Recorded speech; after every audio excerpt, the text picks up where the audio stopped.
Continuing on then, we go to Chapter 11, the spontaneous Vadra manifestation of awareness and emptiness. Again, awareness, emptiness.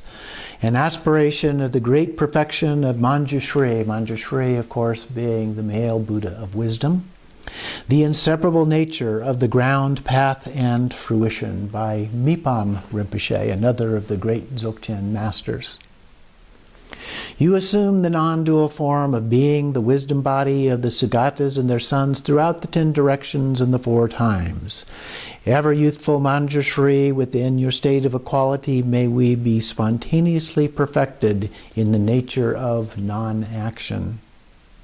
By devotion to the primordial Lord, the glorious Master, and regarding Him as the Dharmakaya of equality, may we obtain the great empowerment of awareness display through the blessing of the realization of the ultimate lineage being transmitted to our hearts. Present since the beginning, it is not dependent upon being cultivated, nor upon such things as differences in one's capacity. May this vital point of mine, not trusted since it seems too easy, be recognized through the power of the Master's oral instructions. To elaborate or to examine is nothing but adding concepts. To make effort or to cultivate is only to exhaust oneself.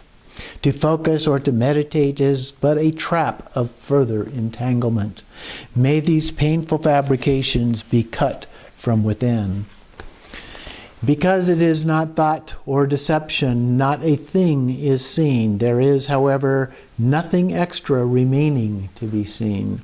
That is the profound meaning of resolving one's mind. May this nature, hard to illustrate, be realized. It just is.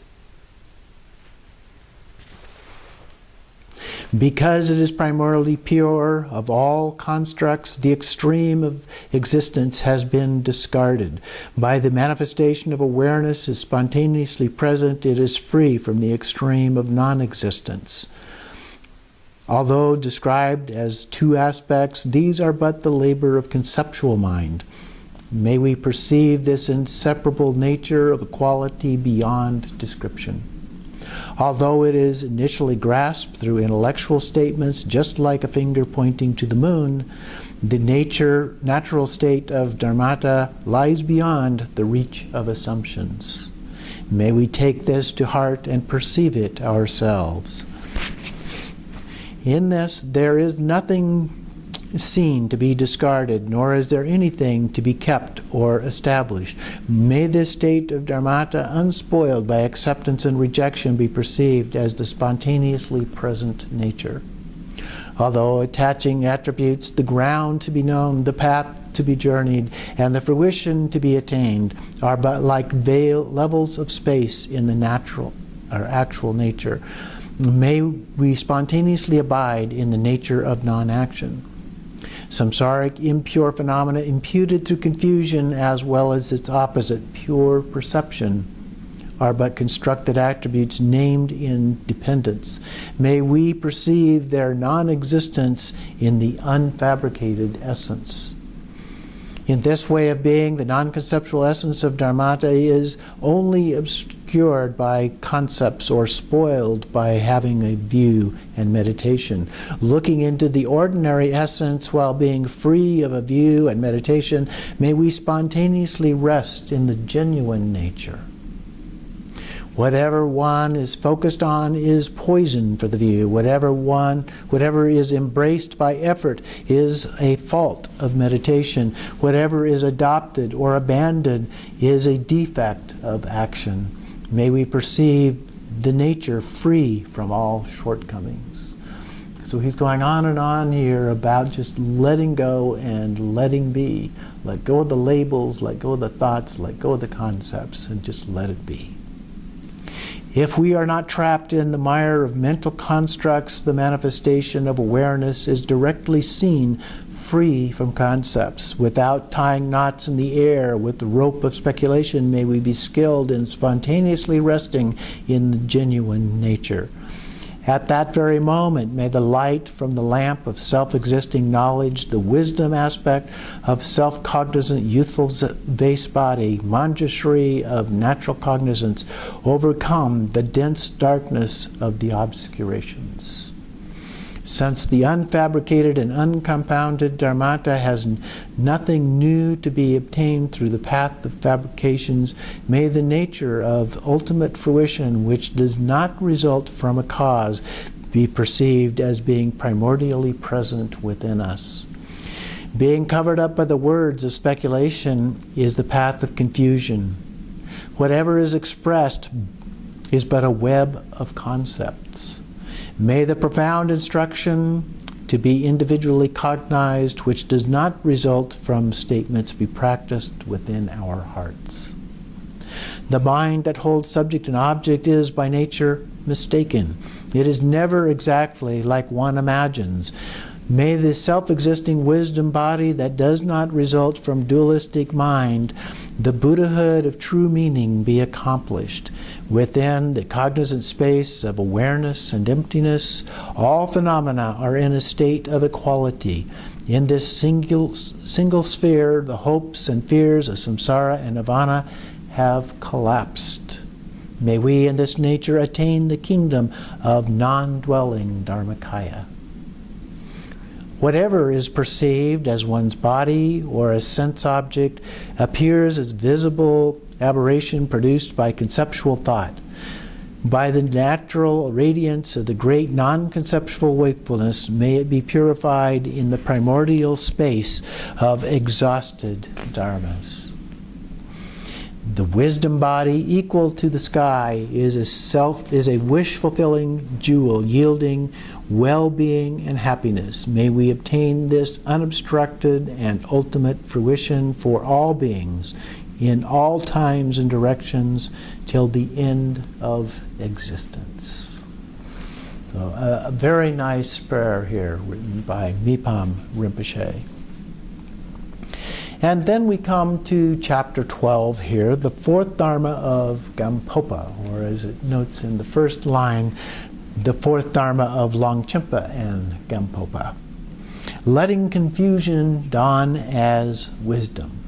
This chapter by Tulku Urgyen Rinpoche. So we point out here that all of us, all beings, have Buddha nature. However, Buddhas and fully enlightened Bodhisattvas have cut the movement of dualistic mind. And so that is one of the keys here, is cutting dualistic mind. Buddhas and Bodhisattvas' expression of mind takes the form of compassionate activity. So this is done through their emanations and re-emanations in order to teach other beings. So teaching is the primary activity of Buddhas. Sentient beings, however, have dualistic thinking. So the difference between the Buddhas and Bodhisattvas and us as sentient beings is our dualistic thinking. And the confusion in self and other, subject, object, and other forms of dualism. The Buddha nature is never separate from our minds, and we just don't know that. So that is the goal, is overcoming that lack of knowing, our own ignorance of that. Confusion arising as wisdom means realizing that Buddha nature pervades all sentient beings. Confused thinking just obscures that. We are obscuring our own Buddha nature, and so we need to clear up this confusion. First, confusion isn't taken for what it is. The three qualities of enlightened body, speech, and mind. The unchanging quality is like the openness of space, the Vadra body. The unceasing quality is Vadra speech. The unmistaken quality is to perceive even without thought. That is Vadra mind. So we all need to recognize this. Right now in our physical body, flesh and blood covers up our Vadra body. The words and sound we utter obscure our Vadra speech. Our thoughts obscure the unmistaken quality of Vadra mind. So confusion dawning as wisdom refers to the completion stage. The completion stage defined by dependent upon a visualization dissolved into emptiness and reappears from emptiness. Completion is called completion stage with attributes. So when we do the generation stage and then the completion stage, we dissolve it into emptiness and then come back. That's the completion stage with attributes. True completion stage involves recognizing our Buddha nature. So ordinary people are like gold covered with dirt. Buddha nature, our innate Buddha nature is there like the gold, but it's covered up. One of the main obscurations is fixation on duality, imagining that as a solid reality. It is not that Buddha nature is one thing and our mind is another separate thing. They are not two different entities. We do not have two minds, only one mind, either diluted or undiluted. The primordially unmistaken quality is enlightenment, Buddhahood, or the awakened state of Dharmakaya. So different labels that are used for this, but it's actually beyond all of those labels. We can get caught up in the labels associated with this as well. The primordially diluted aspect is ignorance. The vital point, the most vital point, is the introduction and recognition of Buddha nature, the Dharmakaya. So understanding it is called the view, practicing it is called samadhi, and stabilizing it is called Buddhahood. So we have just one mind, but it has two aspects, its essence and its expression. It's like the front and the back of the hand. Just one hand, but there is a front and a back. So the essence and the expression of that essence. So the essence is like the sun shining in the sky. The expression is like its reflection on the surface of water. The reflection looks like the sun, but it is not the real sun. Without the sun in the sky, it's impossible for the reflection of the sun to appear. But there is only one sun. It just looks like there are two, the sun and its reflection. And so the essence is the sun shining in the sky, and the expression is the reflection. So the obscuration is when we become fixated on subject and object. Recognizing the Buddha's nature, Buddha nature present in ourself is called the view. Continuity of that is meditation. And mingling that with our daily activities is action or conduct. So to realize it is as totally unobstructed is fruition. And so these are gradual stages that we typically go through. First, to recognize it, then to meditate and develop continuity in that understanding, and then letting it pervade all of our daily activities, and then finally we achieve the fruition. To say recognize your own nature, the Buddha nature, does not mean that we have to produce something that does not exist. We don't create a thing. Simply recognize what we already possess. The precious human body is the opportunity. We have this rare and precious opportunity. We need to take advantage of that opportunity because there is no guarantee whatsoever that we'll again be born as a human in the next lifetime. People throw away what is really valuable and instead chase after food, wealth, a good reputation, praise, and so forth. So Buddha nature, the Sugata Garbha, is already present. The main actions involve activities of the three poisons: attachment, anger, and dullness. And so a mind beyond concepts is free of the three poisons. The method is recognition of Buddha nature, and that eradicates the three poisons. The Buddhas of the past followed the path of self-existing wisdom and attained enlightenment, and we can too. Buddha nature is called empty and cognizant self-existing wakefulness. Again, pure awareness and emptiness. Awareness, emptiness together.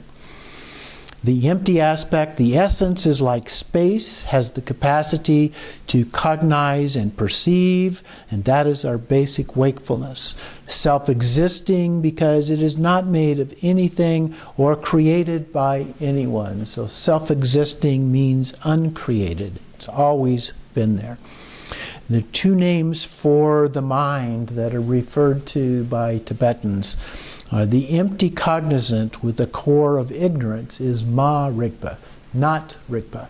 And the empty cognizance with the core of awareness is called Rigpa, usually defined simply as pure awareness.